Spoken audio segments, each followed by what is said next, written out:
This is Gemara in Kesubos Daf Mem Zayin, and today's share has been generously sponsored by a close friend of the Daf. I believe we've been together from day one. Lezchar his mother, Saraleah Bas Shlema Mנחem. Learning the entire Chabura today should bring Saraleah Bas Shlema Mנחem to a higher place in Gan Eden Shalmaila. We're holding the top of Mem Zayin and Aleph, and the final words in the previous Amud says that the father is Zoicha in his daughter's findings. And the Gemara now explains the top of Mem Zayin and Aleph what is the reason. The reason is Bishom Eva, because we do not want the father to dislike his daughter, that if she does not give her that which she finds, then we are nervous that he might be not want to provide her, and therefore in exchange for that he is giving her food, therefore she's going to give him her findings. Continues the Gemara that a father is entitled to his daughter's Maisi Yodel, that which her daughter earns. Asks the Gemara in the top line, Minol, in front of me, know this. Ta'amar Rav Huna, Marav, says Rav Huna in the name of Rab. Menayin Shemaisa Ba'aslav, how do we know that the earnings of a daughter, that which the daughter makes, her paycheck, goes to the father? Shneimar, it says in the Torah, V'chiyim Garishas, Bitul Amma, when a father sells his daughter as a maid servant, and from here we learn out, just like an Amma, just like a maid servant, that her Maisi Yodel, her earnings, her paycheck goes to Rabba, goes to her master. Avba, so to a daughter Maisi Yodel le'ovia, so to a daughter the Maisi Yodel, her earnings go to her father. Asks the Gemara, Ve'ima Hani Mili. Asks the Gemara, Ve'ima Hani Mili Kitana. Maybe that is only true by a Kitana. However, what's the meaning? Why would it only be true by a Kitana?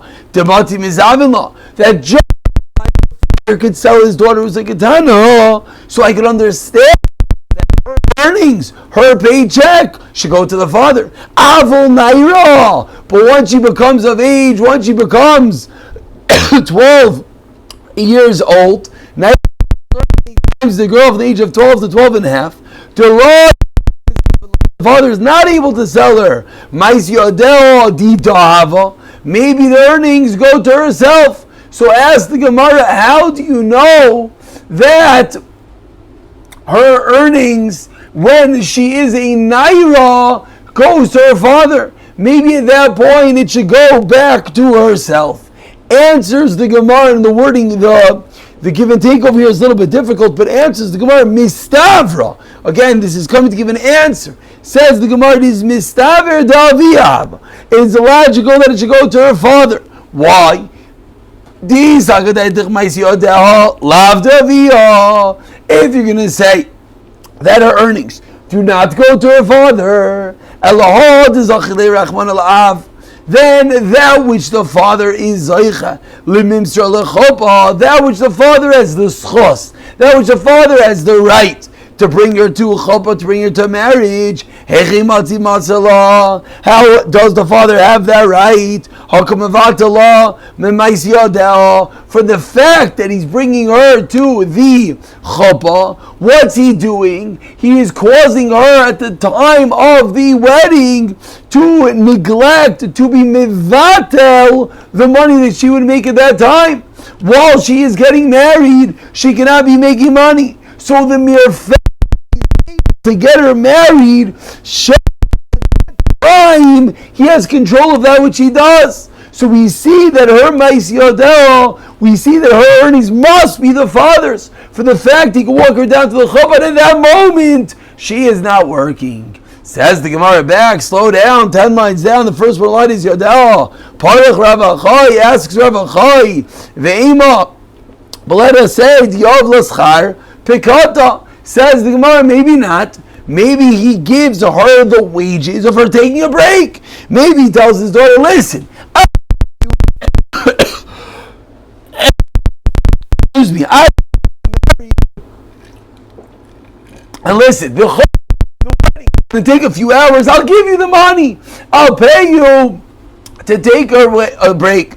So for the fact that the father has the right to marry his daughter off, asks Rav Achoy is not necessarily a proof that he has control of her earnings.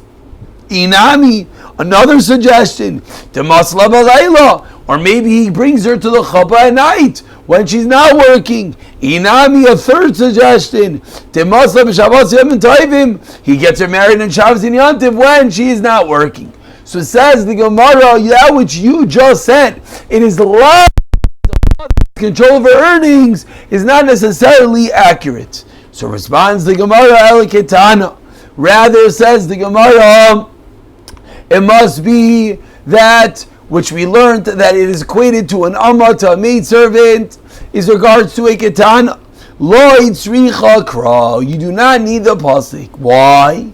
Hashta zvuni mizavila ma'isiyadel mibai. Meaning, the whole issue began when on the third line we thought that the source of was coming from a pasuk.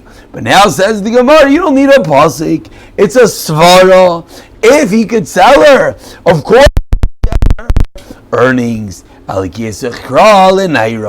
Rather, when is the pasuk needed? Pasuk is only needed for a naira, and therefore now we have an explicit pasuk saying that even when she is a naira, the earnings are going to go to the father, and that is the answer of the Gemara. That how do we know that her ma'aseh yodeh, her paycheck, goes to her father? We learn out from the pasuk, which is talking specifically about a naira.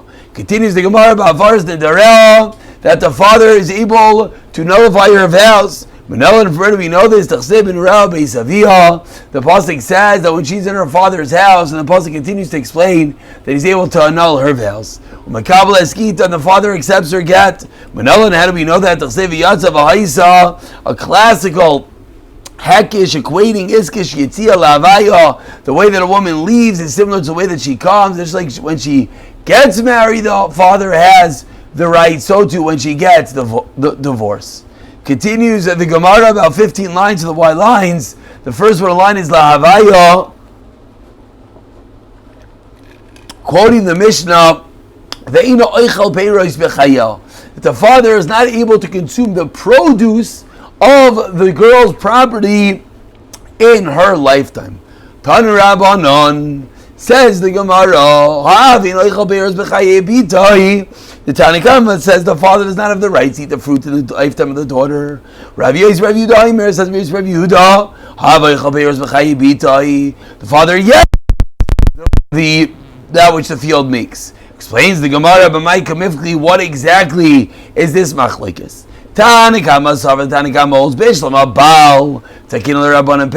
When it comes to a husband, there is a specific takana, an enactment that the husband is able to eat the produce of the field. Why? Because if the husband did not, then came in the husband would say, "What up?" And therefore, meaning, what do I need this? I'm not going to redeem her if she's captured. And therefore, the husband gets the explicit right to even eat that which the field produces. Michael, what are you going to say about the father? You're going to say that a father is not going to redeem her daughter when she's captured? Of course, every father will always redeem his daughter. That's what the Tanakh holds. And therefore the Tanakh holds that the father as well gets the pay rise. Excuse me, the father does not get the pay rise, because the whole reason, again, let's speak it out clearly, the enactment that the husband is so that he has encouragement to redeem her if she gets captured. But since the father, says the Gemara, the father will not redeem his daughter, therefore he doesn't need that encouragement, therefore he does not eat the pay rise in the lifetime of his daughter. Rav Yehuda Savar, says Rav Yehuda, no, a father might also not redeem his daughter. Why? So the father's going to say, I don't understand. She has her own money. She has this money literally hanging around her neck. And therefore, why do I have to go? Redeem her, she has her own cash, and therefore for that reason we did yes make a takana, says Rav Yosi, that the father gets the pay rise in the lifetime of his daughter of her field. And we continue 5 lines from the white lines, that Nisays continues the mission of the daughter gets married But the husband has more rights to his wife than the father. Why? Because he consumes the produce of her property. Tana Rabbanan says the Gemara, says in the Brisa, if the father writes for her when he marries her off that he's going to give her ksos clothing, peiros food, v'kelim, and he's going to give her nice items, that she's able to take from her father's house to her husband's house. He writes her a dowry. Mesa, what happens? And she dies. If the father writes, his daughter could bring these things into the marriage. If the daughter is no longer, the husband does not have the ability to take these items because he never effected Nisuin, consummating the marriage. But says Ram Nasan, Zacha about Varmalalu. In the first white line, he argues and he says, no, the husband is indeed acquires these items. So says the Gemara, what is this machlaikas between Ram Nasan? What is this machlaikas, between Ram Nasan and the Tanakama with regard to, it's not working over here. Here we go. Says the Gemara, what is this machlaikas of Nasan and Tanakama with regard to whether the husband has these rights? So explains the Gemara, Lema beplukta Rav Lazar ben Azariah of Rabbanan kamifli. The machlaikas between the Tanakama and Rav Nasan is indeed a prior machlokes in Rav Lazar ben Azariah and the Rabbanan. The Tanan, we learned in the Mishnah 2 lines to the end of the Amid. Nisarm loy niskarsh.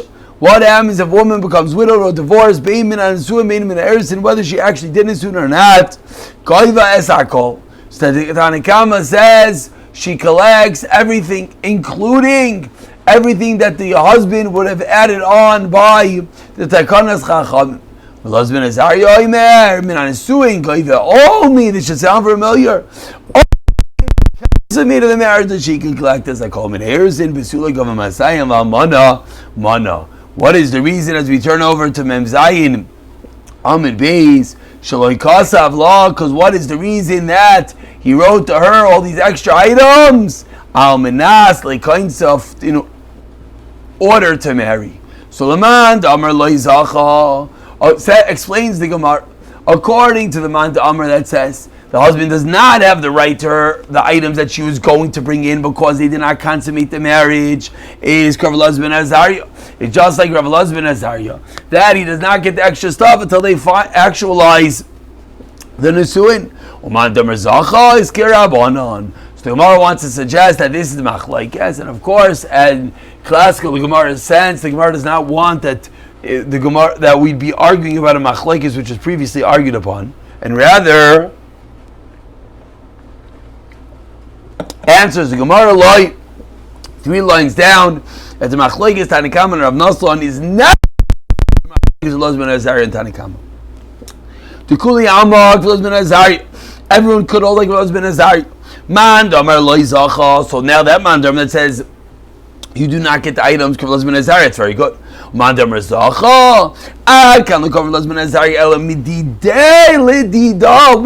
the case of Rav Azariah when the husband was giving items to her?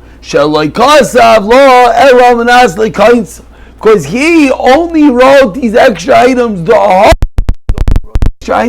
because he wanted to marry her. But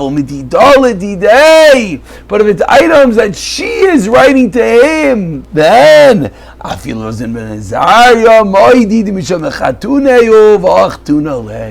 that what's the reason why these extra items are written? What is the father?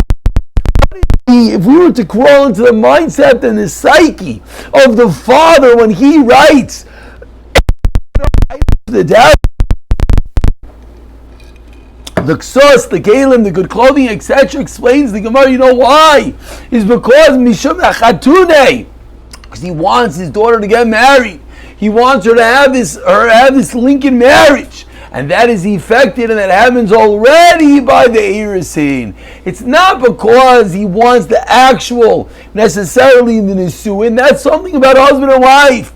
And therefore says the Gemara, the machlokes that we have is not necessarily the same machlokes as Lez ben Azariah and the Tanna Kama.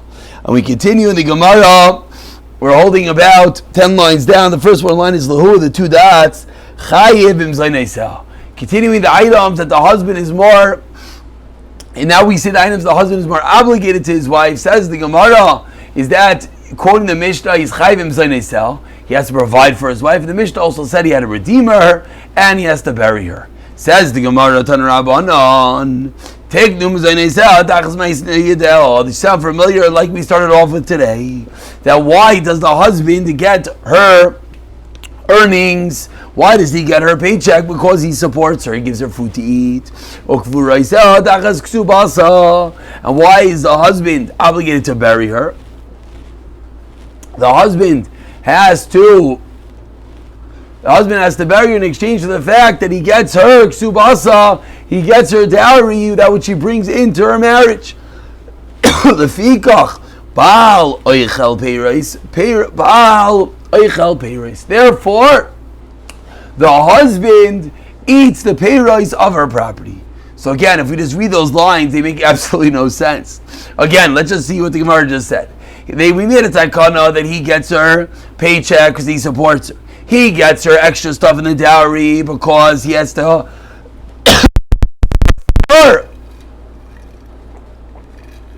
The husband eats the peiros. What are you talking about? Whoever's having peiros. The whole lefikach should mean, and therefore, something we just spoke about. But here the lefikach had nothing to do with what we just said. So says the Gemara, there's some critical words missing from the Bryce. Again, he gets her earnings, her paycheck. Why? Because he supports her. And those are the added words that what? He has to redeem her because he has the right to eat her property, her peiros. And he has to bury her Kesubos because the action she brings into the marriage. Now, lefikach, going back on din number 2, therefore, al oichel peiros. So now the lefikach actually makes sense and it's linked to the subject that we just spoke about. But furthermore, it says the Gemara, my lefikach. It's not a lefikach, it's not a therefore, it's not a consequence what we just spoken about. So explains the Gemara 3 lines of the white lines. I would have thought that the husband does not actually eat the produce. But rather he has to leave it around, he has to leave it lying around him. Because if he already consumes the peiros, we should be afraid that maybe he will not redeem her. Says the Gemara, this is even better. Why? Because there are times that her own earnings, that which she makes might not peiros, the own items that which her fields make might not be enough to pay for her ransom. So he's going to have to go and even pay even more. Ask the Gemara of Ebachana. Says Mara, 1 second. But maybe we can learn the exact opposite. How do you know it's going this way? So Amar Abaye, with this we conclude, Tiknu matzoi le-matzoi, v'sheinai matzoi le-sheinai matzoi. That which is common, we go with that which is common. That which is not common, we go with that which is not common. What does that mean? So Rashi here explains that Chachamim said that the husband has to provide his wife with the mezainais, with the food that which he needs, which is a regular normal item. A person needs food always. So that is in exchange for that which he makes, which is also a regular item or a paycheck. Whereas other obligations are not as common, and therefore they pair up very, very nicely. Omar Rava says, Rava, Hai Tana. This Tana Sabar Mezainais Midaraisa. So this really begins a new topic. Let's just begin over here. So actually, no, we're going to start from Rava Mirz Hashem tomorrow.